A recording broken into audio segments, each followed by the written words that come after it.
A ver, dice por acá: 7 cosas que la Biblia no enseña, ni jamás dijo. Dice Dross. Dice Dross por acá: 7 cosas que la Biblia no enseña. De chill. Vámonos. ¿Habrá leído Dross la Biblia? ¿O se lo habrá inventado todo sobre la marcha? La última vez que habló de los infiernos, tomó el infierno de Dante Alighieri. ¿Sabes lo que te digo? Tomó el infierno de Dante. O sea, la Divina Comedia como canon. Y es como, bro, ¿de qué me estás hablando? ¿Qué cosa es esto, bro? Pero bueno. Tengo una pregunta para ti. Si eres ateo o agnóstico, pero muy especialmente si te consideras cristiano, ¿qué crees que dice? Mejor ve la reacción de Green a este vídeo y contrastas dos extremos. No. La Biblia. Seguro la reacción de Green seguro duró mucho. Y le puso la velocidad de Dross por 1.5. La Biblia es el libro más vendido y difundido en la historia de la humanidad.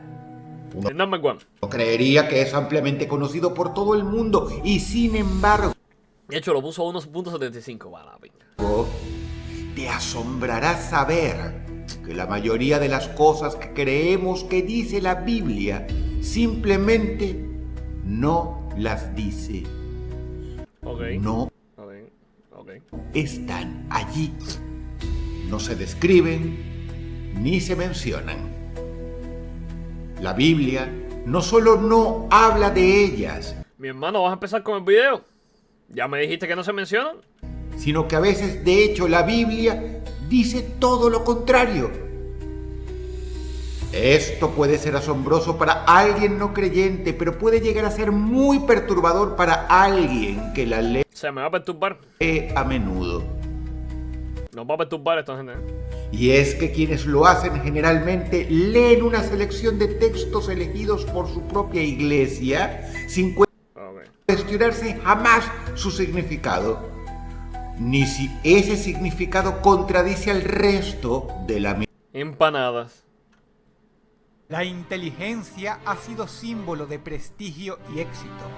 mismísima Biblia, la cual es un libro extenso, pero con una armonía general que se mantuvo durante milenios. Hoy exploraremos ¡El video, Dross! Por favor, comienza. 7 creencias populares. Ten en cuenta esto. No son simples doctrinas de tal o cual iglesia, sino 7 cosas que todo el mundo, incluso los no creyentes, dan por hecho que Es cosa mía, Dross habla muy lento. Nada, es cosa tuya. Habla súper rápido. la Biblia enseña, y veremos que simplemente no es así. Puedes creer en la divinidad de la Biblia o no. Eso es una elección personal. Pero te costará creer que cosas que tú jurabas que estaban allí Yo juraba que están ahí, ¿no están? simplemente no lo están. Anda.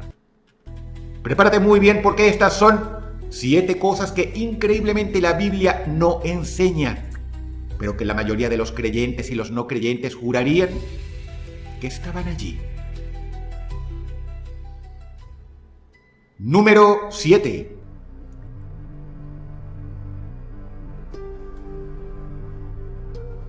La palabra hebrea para día en la Biblia es yom, pero no siempre significa un día de 24 horas literalmente. No, o sea, sí. De toda la, o sea, como Génesis, ¿sabes? Que Dios crea el mundo en 7 días.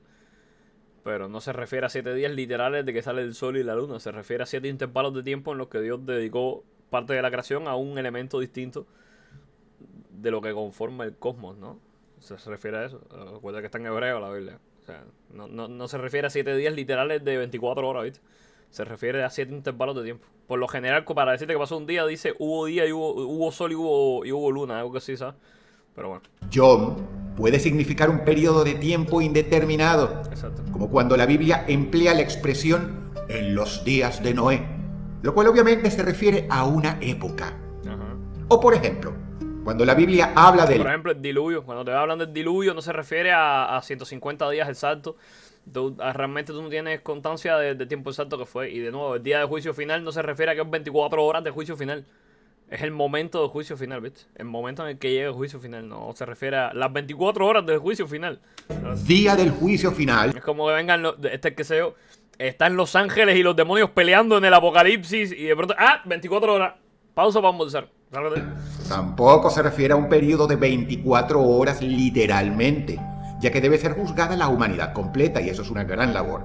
Claro. Si leemos el primer libro de la Biblia, el Génesis, veremos que cada día de la creación termina con la frase hubo tarde y hubo mañana. Es decir, que cada día se había completado. Pero al llegar al séptimo día de la creación, no termina con la frase hubo tarde y mañana, como los otros 6 anteriores.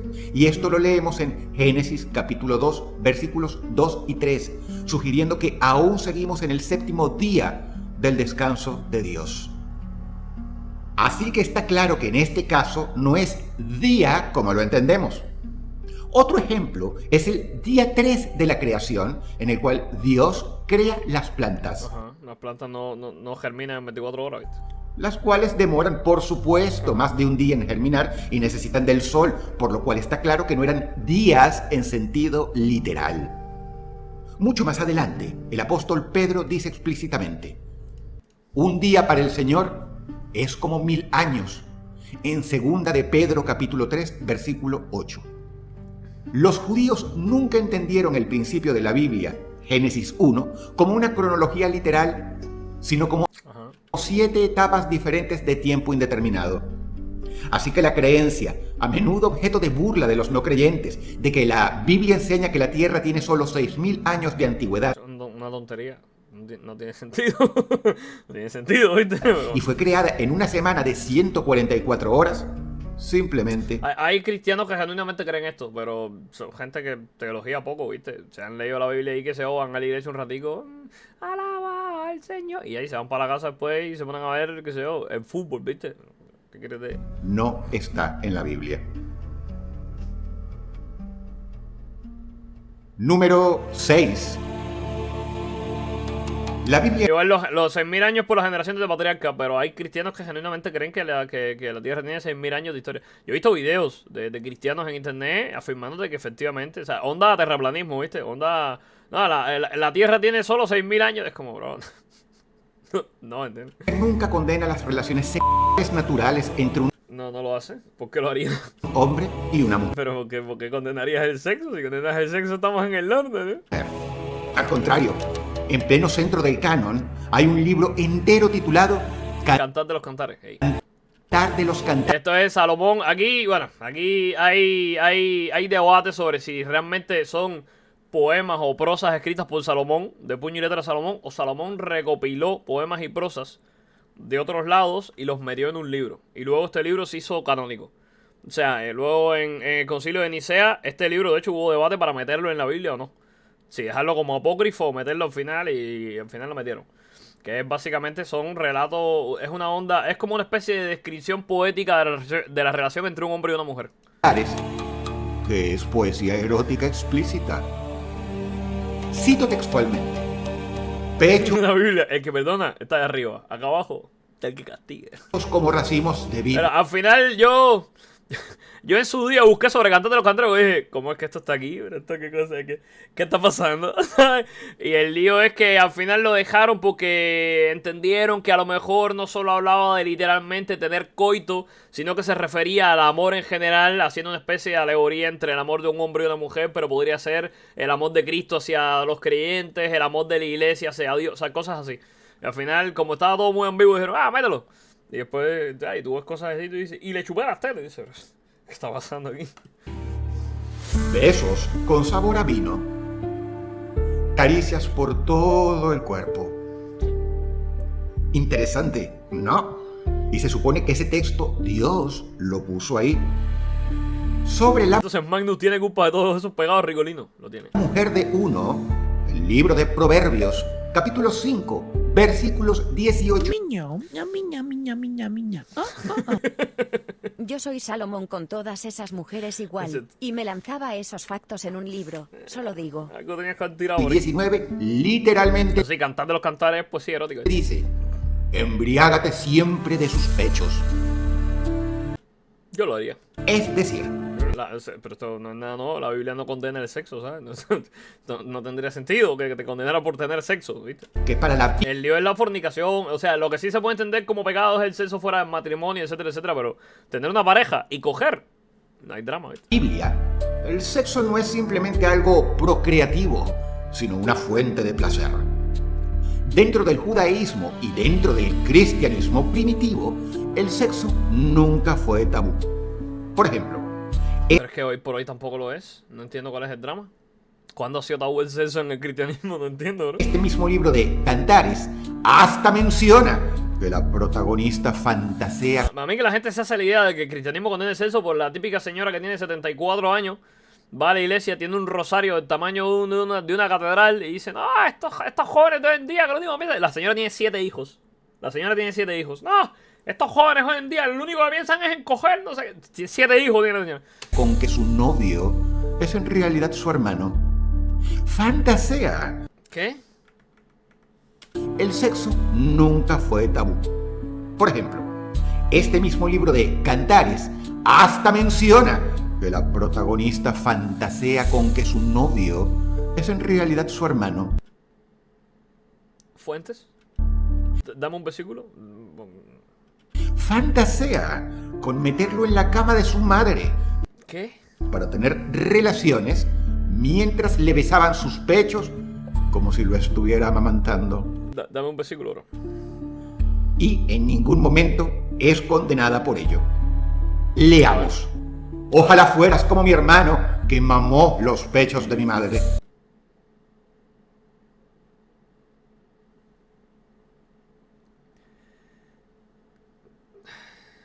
Bro, hiciste lo que te salió de la pinga. Hiciste lo que te salió de la pinga con el contexto. Hiciste lo que te salió de la pinga a ti con el contexto. Le está diciendo al novio textualmente: bro, vi que mi hermano pequeño le estaba chupando las tetas a mi madre para amamantarlo. ¿Podrías hacer lo mismo conmigo? A ver si me gusta. A ver si... Pero se lo está diciendo al novio, ¿entiendes? ¿Te das cuenta de que le está diciendo al novio: óyeme, vi a mi hermano chupándole las tetas a mi mamá y lo podríamos intentar tú y yo, ¿sabes lo que te digo? No sé si lo sabes, Dross, pero cuando estás cogiendo con una mujer, a veces le chupas las tetas, y cuando eras un bebé, le chupaste las tetas a tu madre. Si no, ahora mismo no estuvieras vivo. Si no le chupaste las tetas a tu madre, ahora mismo no estuvieras vivo. Y después, cuando tengas una novia, a lo mejor, fíjate, a lo mejor te pasa por la mente la idea de chuparle las tetas a tu novia. No sé si lo procesas. Y ella hizo una condición entre: óyeme, mi hermano le chupa las tetas a mi mamá, tú quizás me las puedas chupar a mí mientras coge... ¿Sabes lo que te digo? Fue un comentario zarpado, ¿viste? Pero no está diciendo literalmente que fantasea están con su hermano, ¿no? Porque está cogiendo con su novio, ¿no? No sé si lo procesas, bro. Encontraría Debo confesar, gente, soy adicto a los pezones, terrible. afuera, Esclavo de las tetas, no hay quien las porta. te besaría y nadie me miraría De repente sacó una traducción de Brazen, ¿no? mal. Te encontraría afuera, te besaría y nadie me miraría mal. Sí, pero esto que tiene que ver con el incesto. Bueno, aquí estás refiriéndote a que no condenan el sexo. Y sí, eso está bien, pero por acá arriba te fuiste a la mierda. Pero sí, o sea, te besaría afuera y nadie me miraría mal. Hay una pareja besándose, bro. Sí, no hay drama con eso. Te llevaría, te metería en la casa de mi madre, la que me enseñó. Sí, pues no va a coger en la calle, ¿viste? O sea... Sí que pilláis mal las indirectas los hombres. De repente sacó una traducción de Brazers. No. Ah, tú dices la indirecta que está tirando el personaje bíblico a su novio. Vale. Bueno, sí, las pillamos mal, pero a mí me tienes que decir las cosas directas porque siempre tú. ¿Cómo se llama? Sí, porque no van a coger en la calle. Van a coger en casa de la madre. Pero eso no... Bueno, en fin. Ya, yo creo que... Vamos. Ya, no voy a explicar esto. Te daría a beber vino perfumado, el mosto de mis granadas. O sea, que le chupa la teta, sí, está buenísimo. Cantares, capítulo 8. Nada pecaminoso veían los escritores de la Biblia en dicha fantasía.